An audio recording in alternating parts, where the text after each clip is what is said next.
Rice burgers are hamburger-like sandwiches made with grilled and seasoned rice buns instead of bread.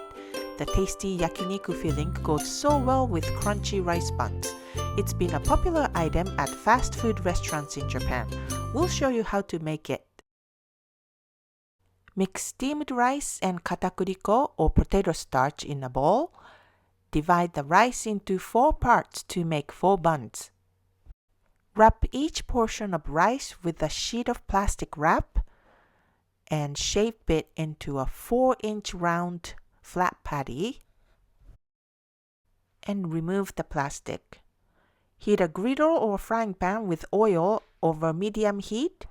Place the rice patties in the pan and cook for a few minutes on one side. Then flip them over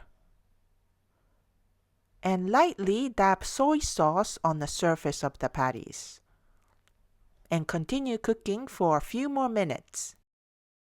Then flip them over again and dab soy sauce on the other sides too. Cook until the patties are nicely browned on both sides, then remove them from the heat. Next, we are making the filling. Cut the thinly sliced beef into bite-sized pieces. Heat oil in frying pan, then stir-fry the beef for a couple of minutes until it starts to brown. Add the yakiniku sauce to the pan. You can use the store-bought yakiniku sauce or homemade. And continue cooking until the meat is coated with the sauce and the liquid has almost evaporated. Finally, we are going to assemble. Place 1 rice patty on a plate, then layer it with a piece of lettuce and cooked yakiniku beef. Top it with another rice patty to create a sandwich-like structure. You can replace the beef with different Japanese dishes of your choice, such as tonkatsu.